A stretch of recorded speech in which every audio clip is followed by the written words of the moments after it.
Hello, everyone. Welcome to another episode of Magical Creators Online Summit. My name is Inga Dexner, and I'm your host.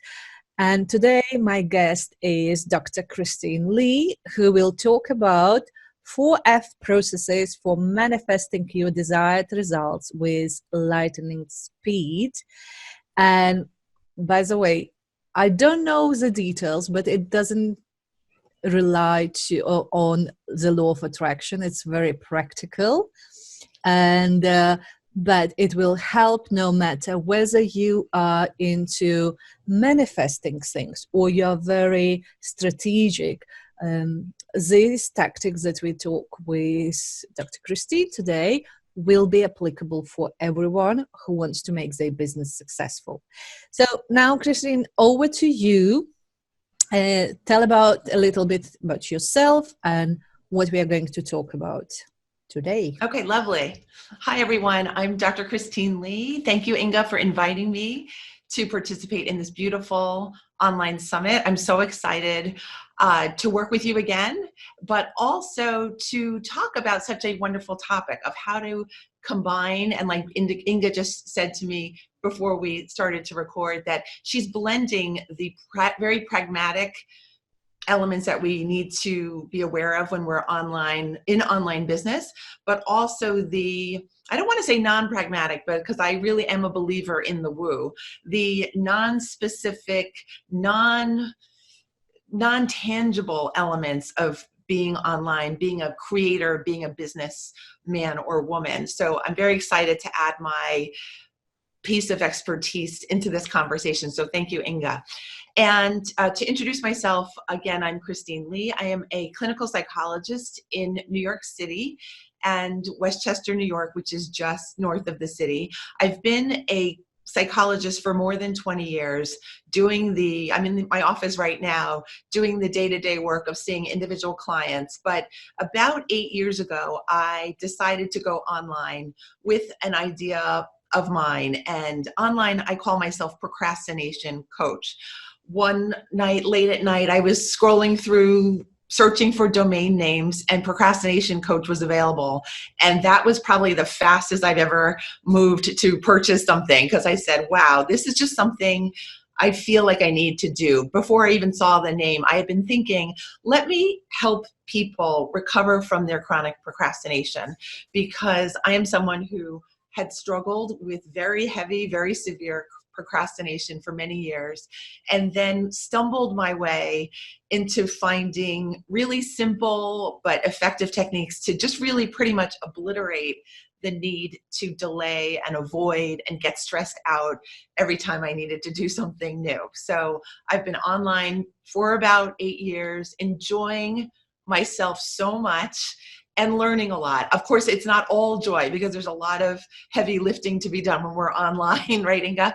But meeting wonderful people like Inga and some of the other speakers in this summit, and just really being very grateful for the lessons that online business and working with the people I've met through my online business have taught me. It's been so beautiful, and I'm glad to be able to share what I've learned and what I've designed with you today.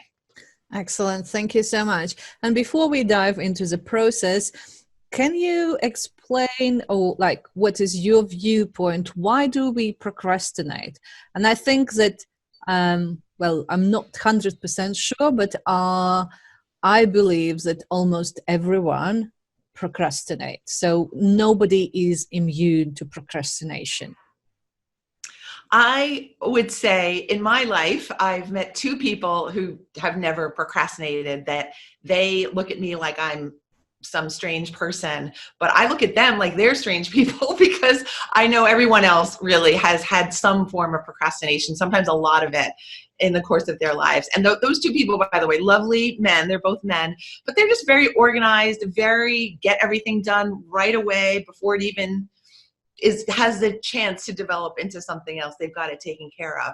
And of course, we need all sorts of people in this world, but my goal is to help the people who aren't so quick to jump on it and might have some emotional conflict or some reason or story in their head that interferes with them getting things done.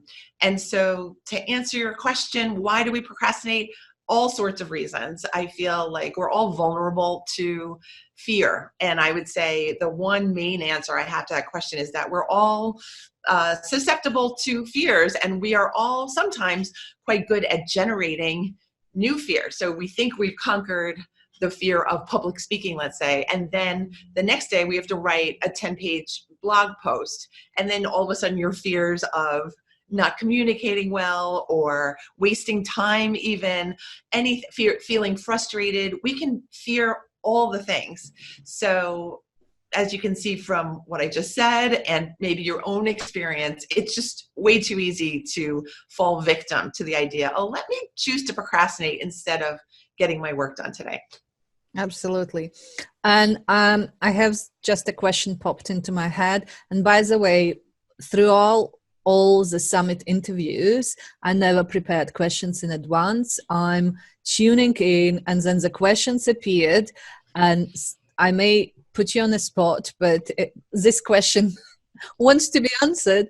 So is it a good type of procrastination, or when is it good to procrastinate? Okay, great question. I think I really rely on your intuition. So I love that you flow in this way. And I would say, of course, there are good ways, meaningful ways to delay. I think sometimes we just need a pause. Sometimes that blank space in between events or in between major actions is that gearing up time where we really need to reflect. We need to gather our internal resources.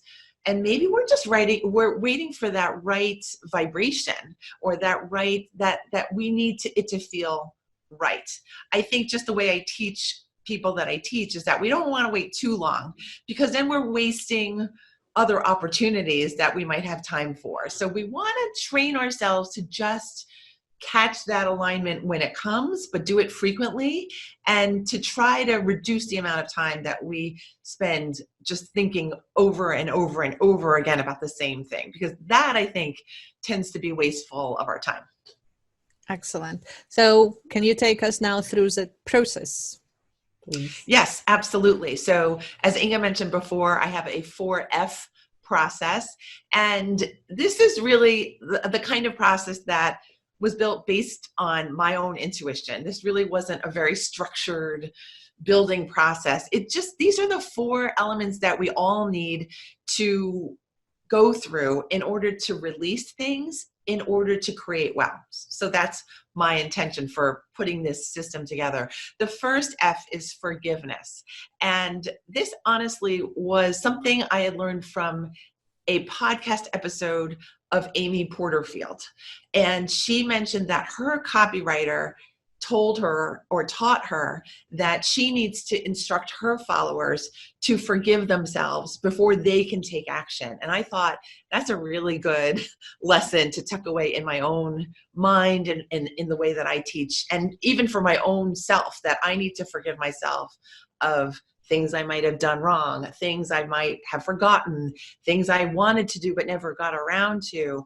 And to know that it's all going to be okay in the present moment, that we can really let the past be the past. It might have been a disaster, it might have been a catastrophe, but it's no use to us to bring that catastrophe feeling and vibration into the present moment, which is clear, fresh, open, vibrant, non-catastrophe. So that is the very first part of my system of helping people to see, how do I unburden myself of this heavy feeling? And sometimes procrastination isn't so much words and our thoughts, but sometimes it's just a heavy feeling. And sometimes going through this kind of exercise can just say, oh, now I know why I was so upset. Now I know why I'm so nervous, because I haven't forgiven myself for not paying attention to the right person in that meeting, or for not turning it in on time. Whatever it is, you can say, I forgive myself.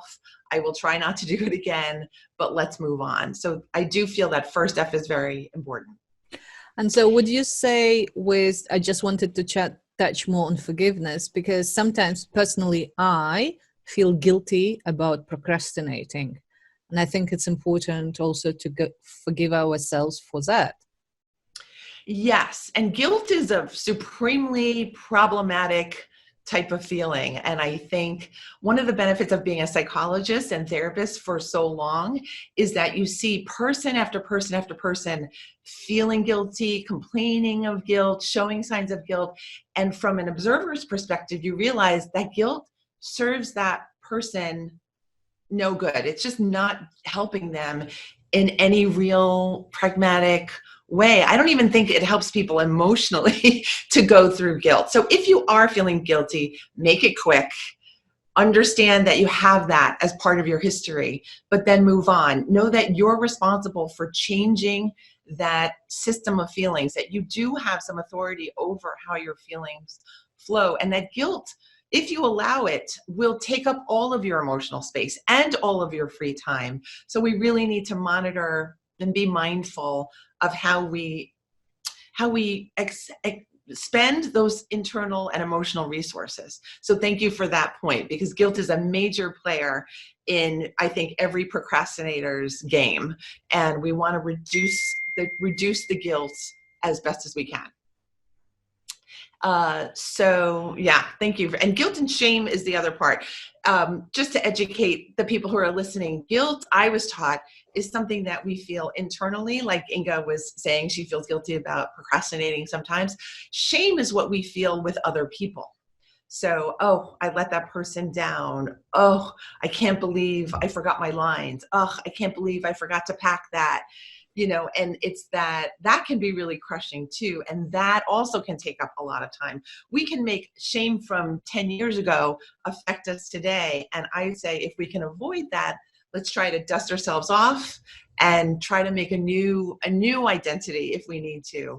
Of course, we're all coherent beings. That experience is never going to completely disappear, but we can function in the present day as if it was a very small event, history, just like past history, just like the past outfit I used to wear. It's just part of what makes me me, but I don't have to be someone who walks around with guilt and shame weighing me down every day. It's no fun. I used to do that. It's no fun. Absolutely. Yes. So the second F is fear. And I don't know why I had to think of that, but I think once we clear away the forgiveness, we say, okay, let's start fresh. What pops up is, I'm still afraid. I'm still afraid of uncertainty. I'm afraid of feeling frustrated. I'm afraid of other people judging me and criticizing me. I'm afraid of success. I'm afraid of feeling vulnerable and showing my vulnerability. As you can tell, and as we all know, the fears go on and on and on. And I'm afraid. Entrepreneurs oftentimes are afraid, like, who's going to pay attention? How is this going to work? It's like fear of things not being viable even is something that I think, like the tech of the typical entrepreneur, maybe not for you, Inga, but for me, has definitely been a big bugaboo. So we could go on and on and on about the different fears that entrepreneurs face, but we need to really face those for what they are. They are transient feelings. They are stories that we are tucking away and we're holding on to. And sometimes we're doing it on purpose to keep us a little bit clear of our next step. Sometimes we're doing it because of habit, where we just grew up feeling like maybe we had critical parents, or we suffered a really big humiliation back in the day, and we just know, let's just take it really carefully from here on out. But when you see each of your fears, the vulnerability, the fear of failure, whatever you have, as an individual story that we're keeping in our mind to occupy our time and prevent us from moving forward, that by knowing that they're just individual stories that we can erase, eliminate, or change, that gives us so much power to move forward in a day. It gives us so much clarity for making new plans, for feeling like we're different people almost, with a new vibrancy, because we're not held back by shame, fear, imposter syndrome, things that will really make us tremble. Like, I am afraid of tech problems, so that's a real thing. I can't necessarily avoid every tech problem from happening, but you better bet that now, where I am in my own online business, I'm going to get that education. I'm going to call for help. I'm going to try again until it becomes second nature to me. And so I've learned these lessons from being an online entrepreneur, that there's always a way. Like Marie Forleo says, everything is figure outable. And when you realize that your fears can't really stop you if you don't let them, then you will be indomitable, I feel. Absolutely. And, whether you feel fear or not, it doesn't prevent you from facing those challenges. So problems will exist no matter what. So you may as well tackle them with some courage and fun, and just treat them as a problems that can be solved. Yes. Inga, I think that's one of your strengths as a coach, as a business coach, is that you've got a do it mentality. You are nurturing, but you also have a plan, and you want to get your clients through the plan. You're great at describing the benefits and just making it very clear to people. And I feel like that's part of my system as well. We want to just eliminate the clutter, the emotional clutter, the chatter that we have in our brains, so that we can be the great business people that we want to be, that we are inside. We've got great ideas. We've got new ideas. We've got things that other people really need in their lives. So let's not block ourselves intentionally or intentionally from getting our products and services to our customers and to our audiences, even people who aren't going to purchase from us, that we can be helping people and causing this wonderful ripple effect if we just decide that we're going to step in the water. We're just going to go for it. Absolutely. Yes. So the third F is focus. And focus is our third F. So we have forgiveness, fear, and focus.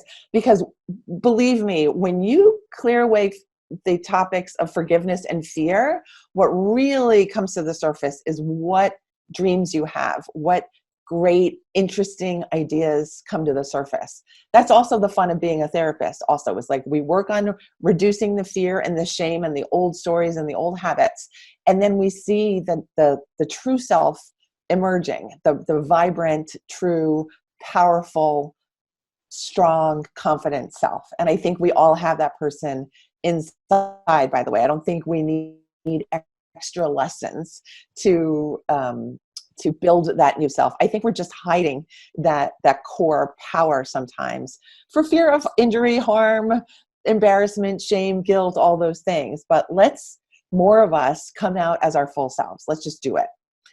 So with focus, I think another one of your guests on this summit, Melanie Moore, taught me really the value of thinking really big with your focus. We can all pick a focus, but what fun is that if it's not super big, and if it's not really going to light you up, and it's not really going to take you where you want to be. And sometimes you need to think and feel bigger than you even think is possible. And that's the magical part of the message here in your summit, Inga. It's that we can actually do even more than what we're already envisioning. And let's band together, support each other, trust in our intuition and our talents, and just go for it. So I think everyone watching this summit has a focus. Otherwise, they wouldn't have the interest in connecting with this kind of material. You have a business, you have a business idea, you already have an audience perhaps,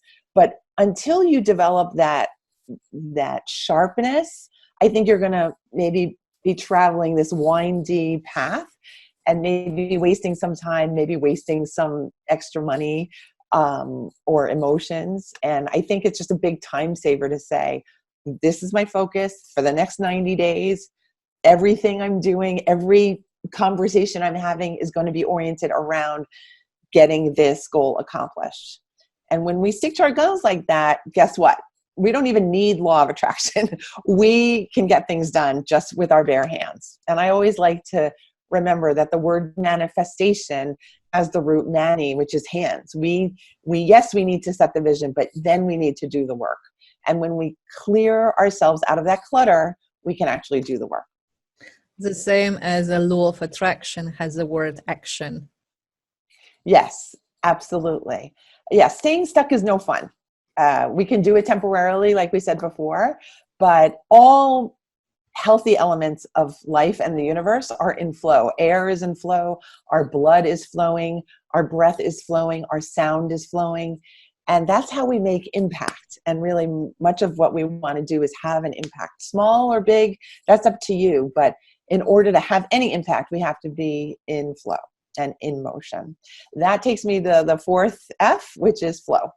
And the reason why I tack this one on is because it's not enough to have the idea. We need to implement it day after day after day. We have to do those small habits, those consistent habits, those phone calls, those Instagram posts, those interviews, and to hone our skills, but also it's kind of like gardening. I'm a terrible gardener, but I think online I know how to plant my seeds and to kind of tend to a little bit of a garden and to enjoy when I see, oh, that person's calling me back, or, oh, I get to connect with Inga again and reach more people and have more people know that they can recover from procrastination.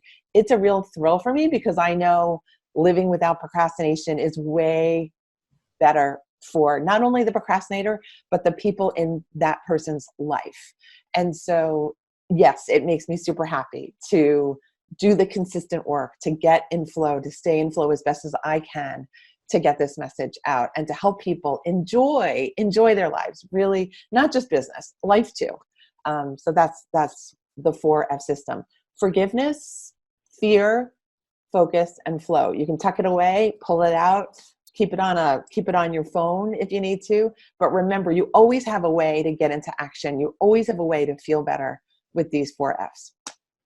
Absolutely. Thank you. That was really enjoyable to listen.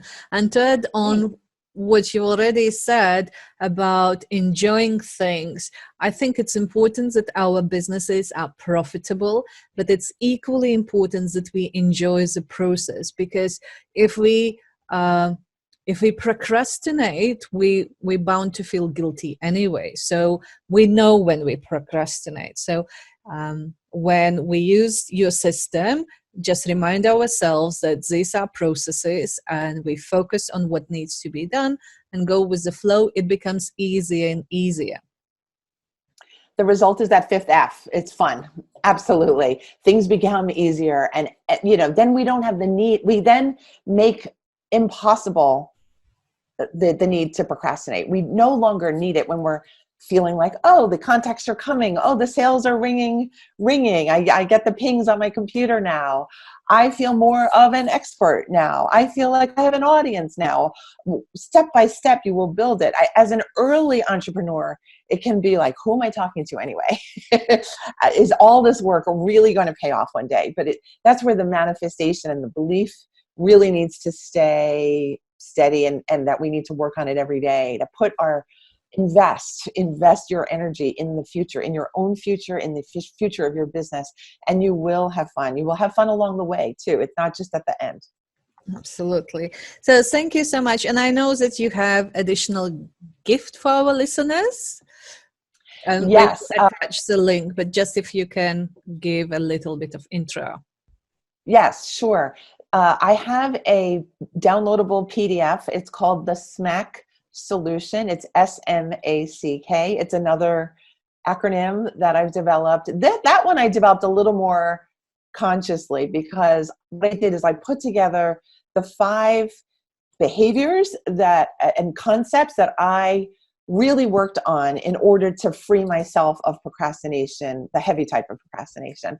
And the 5 elements are S, simplicity; M, mindfulness; A, anxiety reduction; C, communication; and K is kindness to self. And we've talked about some of these elements today already, but in this download, I give you specific bullet points of activities that you can do, things that you can try to incorporate more mindfulness, more simplicity, more kindness to yourself, better communication in your life and business, so that things can go more smoothly. And the The URL is bit.ly, it's bit.ly/smack solution, SMACK solution. No periods, no dashes, Yeah. no nothing. I will add it. Bit.ly. Yeah, I will add it as well. So listeners will get into their emails as well. Yes, yes. And I'm happy to help anyone who needs a follow-up question or wants to stay in touch with me. Please feel free to stay in touch with me. I'm procrastination coach all over the internet. Excellent. Thank you so much, Christine, for being here. And it was really enjoyable to listen. And I'm looking forward to my next procrastination moment so I can apply this principle and I will report on progress. Thank you. Good luck to your listeners. Good luck to you, Inga. Thank you so much for having me. Thank you.